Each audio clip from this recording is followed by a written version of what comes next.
Bismillahirrahmanirrahim. Assalamualaikum warahmatullahi wabarakatuh. Video kali ini saya akan membahas mengenai hasil praktikum mata kuliah Pelestarian Sumber Daya Lahan Pertanian. Adapun beberapa hal yang akan saya bahas yaitu evaluasi sumber daya lahan, status daya dukung lahan, pencemaran dan degradasi lahan. Sebelumnya perkenalkan, nama saya Aida Maudi Agustiwan, NIRM saya 04.1.17.0972. Yang pertama ada evaluasi sumber daya lahan. Evaluasi sumber daya lahan ini merupakan salah satu cara yang seharusnya dilaksanakan sebelum lahan itu digunakan.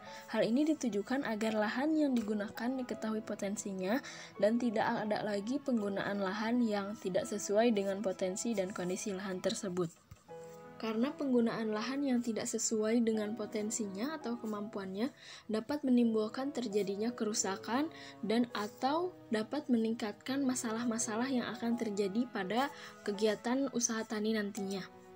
Pada dasarnya, kegiatan evaluasi sumber daya lahan ini merupakan suatu proses yang menduga-duga potensi suatu sumber daya lahan dari berbagai tipe penggunaannya. Jadi, pada evaluasi sumber daya lahan ini kita menilai tingkat kecocokan suatu lahan dengan tipe penggunaan lahan tertentu. Dalam kegiatan evaluasi sumber daya lahan, ada yang namanya evaluasi kesesuaian lahan. Evaluasi kesesuaian lahan adalah proses penilaian sumber daya lahan yang sudah teruji, seperti karakteristik lahan. Adapun karakteristik lahannya yang diuji antara lain temperatur, ketersediaan air, ketersediaan oksigen, keadaan media prakaran, retensi hara, toksisitas, sodisitas, bahaya sulfidik, bahaya erosi, bahaya banjir, dan penyimpanan lahan. Adapun kriteria-kriteria lain yang akan digunakan yang disesuaikan oleh calon pengguna lahan. Terdapat dua kriteria hasil kesesuaian lahan atau dua tingkat order. Yang pertama itu ada S dengan arti sesuai dan yang kedua itu ada N atau tidak sesuai. Yang pertama ada S1. S1 ini sangat sesuai, jadi lahan dapat digunakan secara berkesinambungan untuk tujuan tertentu. Dan S2 ini cukup sesuai, jadi lahan mempunyai pembatas yang lumayan serius untuk dipertahankan dengan tingkat pengelolaan tertentu. Yang ketiga, ada kelas S3 atau sesuai marginal. Jadi lahan memiliki pembatas yang serius untuk dipertahankan dengan tingkat pengelolaan tertentu. Selanjutnya ada N1 atau tidak sesuai untuk saat ini. Jadi lahan mempunyai pembatas yang lebih serius, tapi suatu saat masih memungkinkan untuk dapat diatasi. Selanjutnya ini ada N2 atau tidak sesuai permanen. Jadi lahan mempunyai pembatas permanen sehingga tidak memungkinkan digunakan secara berkelanjutan. Evaluasi sumber daya lahan saya laksanakan di Desa Cilembu, Kecamatan Pamulihan, Kabupaten Sumedang. Adapun hasil kesesuaian lahannya ini saya amati di lahan pertanian, yakni di lahan yang ditanami oleh tanaman ubi jalar varietas Cilembu. Karakteristik lahan yang saya amati pertama itu ada temperatur. Temperatur di Desa Cilembu ini kurang lebih 24 derajat Celcius. Jadi kelas kesesuaian lahan aktualnya itu S1 atau sangat sesuai, dan kelas kesesuaian lahan potensialnya itu sangat sesuai atau S1. Selanjutnya di sini ada ketersediaan air. Ketersediaan air ini dalam bulan-bulan kering itu kurang lebih 3-4 bulan, jadi kelas kesesuaian lahan aktualnya itu sangat sesuai dan kelas kesesuaian lahan potensialnya sangat sesuai. Kemudian di sini ada curah hujan tahunan rata-rata, jadi rata-rata tahunannya itu curah hujannya 2200 mm per tahun. Selanjutnya di sini ada kondisi perakaran. Yang pertama itu kelas drainase tanah baik atau kelas kesesuaian aktualnya itu dapat dikatakan sangat sesuai. Selanjutnya kelas kesesuaian potensialnya itu sangat sesuai. Selanjutnya di sini ada tekstur tanah permukaan. Di sana tekstur tanahnya itu lempung liat berpasir atau dapat dikatakan sangat sesuai. Selanjutnya kedalaman perakarannya itu kurang lebih 97 cm sehingga kelas kesesuaian lahan aktualnya itu sangat sesuai. Selanjutnya di sini ada retensi hara. Yang pertama KTK. KTK-nya ini 6,6 sampai 6,8. Jadi dapat dikatakan atau tergolong rendah.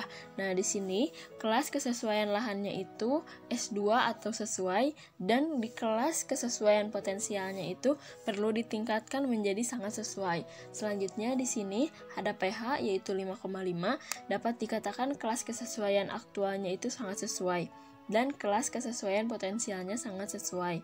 Selanjutnya di sini ada ketersediaan hara. Yang pertama itu fosfor. Fosfornya di sana tinggi atau dapat dikatakan sangat sesuai. Selanjutnya di sini ada K2O atau kalium. Di sana juga kandungannya tinggi atau dapat dikatakan sangat sesuai. Kemudian ada toksisitas. Yang pertama itu salinitas kurang dari 3, jadi dapat dikatakan sangat sesuai. Selanjutnya di sini ada wilayah. Yang pertama itu ada lereng. Lerengnya itu sekitar 10-13%. Jadi kelas kesesuaian aktualnya itu sesuai atau S2 dan perlu ditingkatkan menjadi sangat sesuai. Yang kedua ada penentuan status daya dukung lahan. Jadi daya dukung lingkungan ini dibagi menjadi 2. Yang pertama ada daya dukung dan yang kedua ada daya tampung. Daya dukung ini berarti kemampuan lingkungan dalam mendukung kehidupan manusia dan organisme lain. Sedangkan daya tampung ini kapasitas lingkungan untuk menyerap benda, energi atau komponen lain yang dibuang ke lingkungan oleh mereka sendiri atau intervensi atau dapat dikatakan oleh campur tangan manusia. Kemudian untuk menentukan status daya dukung lahan ini diperlukan beberapa analisis perhitungan. Yang pertama itu ada nilai produksi total dari kecamatan tersebut. Yang kedua, kebutuhan lahan untuk hidup layak. Yang ketiga ada kebutuhan lahan. Yang keempat, baru di sini dapat ditentukan status daya dukung lahan. Untuk menentukan nilai produksi total, di sini saya mendapatkan data BPS atau dari Badan Pusat Statistik mengenai Kecamatan Ranca Ekek.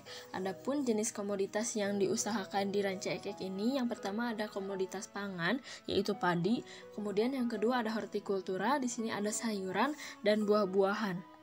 Adapun 16 komoditas yang diusahakan di Kecamatan Ranca Ekek menghasilkan nilai produksi yang merupakan perkalian dari produksi aktual dikali harga satuan komoditas.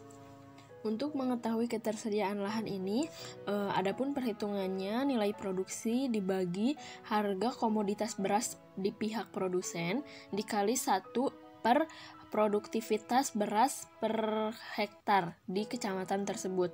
Di sini untuk harga beras di pihak produsen ini yaitu 5.200 dan untuk produktivitas rata-rata beras di Kecamatan Ranca Ekek itu 2.700 kilo sehingga menghasilkan ketersediaan lahannya 4.059 hektar. Selanjutnya kebutuhan lahan untuk hidup layak menggunakan rumus kehidupan hidup layak per penduduk dibagi produktivitas rata-rata beras pada kecamatan tersebut. Jadi jika diasumsikan satu penduduk ini mengonsumsi 1 ton atau 1.000 kilo beras per kapita per tahun, dibagi 2.700 ini merupakan produktivitas rata-rata di Kecamatan Ranca Ekek, sehingga menghasilkan 0,370 hektar per penduduk. Selanjutnya di sini ada kebutuhan lahan. Jadi Ranca Ekek ini memiliki penduduk sebanyak 182.790 jiwa dengan kebutuhan untuk layak hidupnya itu 0,370 hektar per penduduk. Jadi untuk kebutuhan lahannya ini 182,790 dikali 0,370 sehingga untuk kebutuhan lahan yang dibutuhkan untuk hidup layak di Ranca Ekek itu 67.632 hektar. Selanjutnya di sini ada penentuan status daya dukung lahan dengan ketentuan jika SL atau ketersediaan lahan lebih banyak dari DL atau kebutuhan lahan, maka daya dukung lahan tersebut dinyatakan surplus. Dan jika ketersediaan lahan lebih sedikit dari kebutuhan lahan, maka lahan tersebut dapat disebut defisit atau terlampaui. Dan dari analisis perhitungan sebelumnya, menghasilkan ketersediaan lahan di Ranca Ekek itu 4.059 hektar dan kebutuhan lahan di Ranca Ekek itu 67.632 hektar. Maka status daya dukung lahan di Ranca Ekek dapat dinyatakan defisit karena ketersediaan lahan lebih sedikit dibandingkan kebutuhan lahan. Selanjutnya ada pencemaran dan degradasi lahan di Ranca Ekek. Ranca Ekek ini merupakan salah satu kecamatan yang banyak dikelilingi oleh pabrik-pabrik industri. Adanya pabrik industri ini pasti memberikan dampak positif yang tapi selalu diiringi dengan dampak negatif di balik itu. Jadi, dengan banyaknya pabrik yang disertai dengan kurangnya pengelolaan dan tanggung jawab terhadap limbah tersebut menjadikan Ranca Ekek ini banyak lahan-lahan yang tercemar. Perairan dan lahan pertanian yang telah tercemar penyebarannya begitu luas dan cepat. Dapat kita lihat pada gambar di slide ini, konsentrasi limbah yang ada di perairan dan lahan pertanian ini bisa kita lihat dari warna air tersebut. Banyak faktor yang menyebabkan penyebaran limbah ini begitu cepat di Ranca Ekek. Salah satunya, para pengelola pabrik ini memanfaatkan saat hujan besar, membuang limbah sembarang ke gorong-gorong tanpa melalui proses sebelumnya. Limbah tersebut mengandung logam berat seperti timbal, kadmium, kromium, arsen, dan banyak lagi. Dan jika perairan yang terkena limbah ini mengaliri lahan usaha tani yang kemudian air tersebut diserap oleh tanaman dan kemudian hasil tanaman itu dikonsumsi oleh kita, maka hasil yang dikonsumsi oleh kita ini dapat dikatakan bahaya karena yang kita konsumsi ini mengandung logam berat, dan logam berat itu jika masuk ke dalam tubuh tidak bisa diekskresi atau tidak bisa dikeluarkan oleh tubuh, dan ini akan mengakibatkan masalah untuk kesehatan kita. Selanjutnya di sini ada alur peristiwa terjadinya pencemaran dan degradasi lahan di Kecamatan Ranca Ekek. Yang pertama dimulai dari dibangunnya kawasan industri yang terdiri dari pabrik-pabrik. Kemudian adanya limbah cair industri yang dibuang ke gorong-gorong dan sungai secara sembarangan.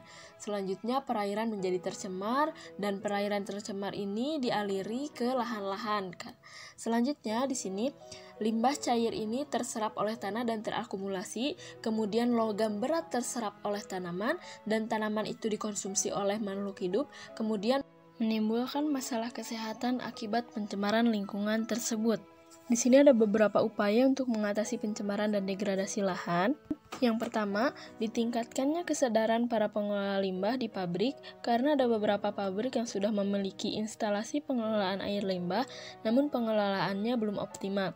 Dan jika hujan deras, banyak pabrik yang sengaja langsung membuang limbah tersebut. Selanjutnya, menjaga zona perlindungan setempat, sempadan sungai dengan melibatkan kadar lingkungan dan komunitas hijau dalam pemantauan, pengawasan dalam pengendalian pencemaran air di sepanjang sungai. Kemudian menanam tanaman air atau agensi pembersih lingkungan.